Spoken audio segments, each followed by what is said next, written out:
Welcome, and thanks for being part of my presentation today. What I'll be doing in the next few minutes is giving some background about Google Maps, speaking about the Google Local Guide program, briefly discussing copyright, fair use, and Creative Commons licenses within a social media context, giving some reasons for becoming a Google Local Guide, and integrating local guiding into a 365 project. Let's start by going over some fun facts about Google Maps. It was launched on February 8, 2005, and Street View was launched on May 25, 2007. It is mapped and is offered in more than 220 countries and territories. By February 2015, Google Maps became Google's second largest property after its search engine. At the moment, only YouTube, Facebook, and Gmail have more mobile phone audience reach than Google Maps. The app has over 5 billion downloads on Google Play Store alone and is the #1 navigation app in the Apple Store. It has over 1 billion active users monthly. It has a 70% share of all market-based smartphone apps. Users contribute more than 20 million pieces of information daily, or make 200 contributions every second. It has 5 user-contributed photos added every second, or 13 million photos added every day. It covers over 36 million square miles of the Earth's surface and reaches 99% of the world's population. It has mapped 7 continents and contains over 40 million miles of roads, of which over 10 million miles have been added to Street View by the end of 2019. Also by 2019, the Street View car and Trekker operations had collected more than 170 billion images from 87 countries. It has captured over 20 petabytes of Street View imagery. As a reminder, 1 petabyte equals 1,000 terabytes. It has information for over 100 million places worldwide. It adds 50,000 new small and medium parts of the USA alone to its map each year. It supports more than 40 different languages. It offers real-time traffic information in over 50 countries, and it has helped reduce carbon dioxide emissions by 1 million metric tons by guiding users to faster routes, which saves users an estimated 1.1 billion hours in travel time each year. The Local Guides project began in late 2014 as Google started to phase out MapMaker. The Local Guides community of Google Maps has over 150 million contributors. As far as social media platforms are concerned, this would place Google Local Guides at between 28 and 33 on the top 50 list. By Googling how to become a Google Local Guide, you can get the link on how to get started. I won't be going into that process here today. Local Guides uses social networking and gamification to create a massive collaborative project by which contributors earn points and badges for reviewing and rating a place, adding photos to a place, answering questions about a place, editing a place's information or edit a road on the map, adding a missing place or a missing road, checking facts about places nearby, responding to questions asked, adding and exploring food dishes, making other additions or corrections to Google Maps. When it comes to copyright and Google Maps, let me say that I'm not a lawyer. What I'm about to say could vary from country to country. According to my research, Google Maps, like other social media platforms, is bound by copyright laws. Anyone who creates an image automatically owns and holds its copyright as soon as it is created. The creator has exclusive rights to display and reproduce the image. Registering the copyright is not necessary. Copyright is good for the life of the creator plus 70 years. Works can enter the public domain if copyright has expired, the work was created prior to 1926, Prior to 1978, the creator did not renew the copyright. The creator deliberately places the work in the public domain using Creative Commons.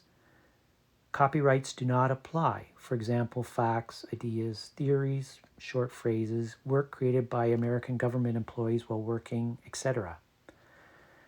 A fair use exemption allows for copyrighted material to be used for criticism, comment, news reporting, teaching, including multiple copies for classroom use, scholarship, or research. It does not allow for things such as marketing. Nonprofit and educational uses are much more likely to be considered fair use. When someone shares any type of image on a public social media account, that doesn't convert the image into the public domain. Creators still own the copyright. If a content creator willingly wants to allow the public to use something freely, then Creative Commons licenses is a standardized way to grant the public permission to use their creative work under copyright law. There are different types of licenses, but all categories require the creator to get credit for their work in exchange for its use. So why become a Google Local Guide? Originally, Google kickstarted the program through gamifying the process by allowing contributors to gain points, move up levels, and get digital badges for accomplishing things. For instance, one can become a Google Master Photographer by adding photos to 100 places, adding 1,000 photos to Google Maps, and getting over 1 million views on your photographs. Some local guides became obsessed with this gamification incentivization of the program and began to post fake reviews, give low-effort answers, or even posting fake photos here and there in their pursuit of points. The program got a bit of a bad rap amongst some in the business community at one point in time. There are other reasons why you may want to consider becoming a local guide. Photography and videography, like so many other things in life, requires practice. Practice for the sake of practice can be boring, and what do you do with those images afterwards?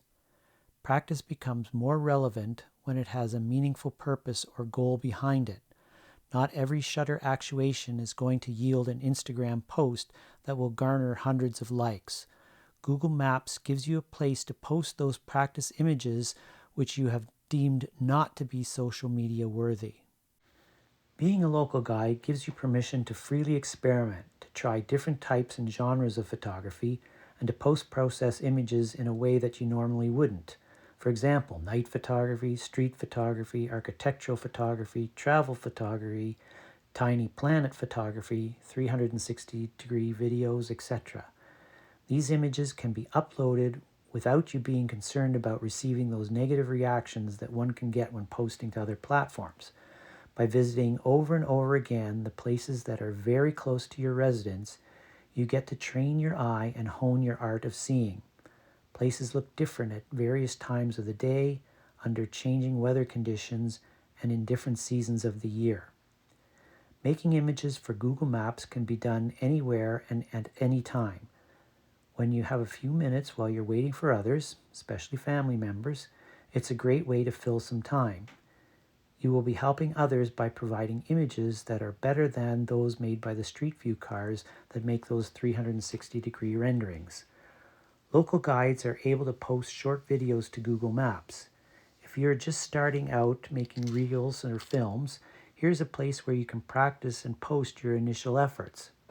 I've been doing time lapses at sunset with businesses in the original part of my town and posting them to both YouTube. One of the things I've enjoyed doing is getting to know some of the local small business owners who are in the block of town that I regularly explore.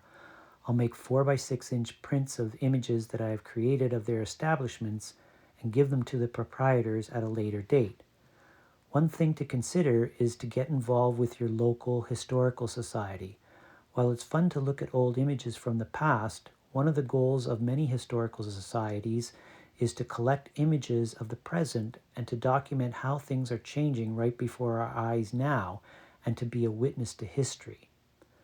What you record today will be the area's history in 10 years' time, or sooner if there's a catastrophe.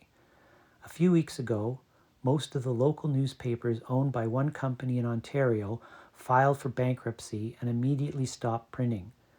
Our local newspaper photographer, who has been on the job for 35 years or more, will be out of a job in a few weeks. We can no longer rely on the press to document things that are going on around us in our community. Having said all these things, if you are contemplating starting a 365 or 52 project soon or in the new year, you may want to consider weaving it into being a Google Local Guide. In 2021, I embarked on a 365 project.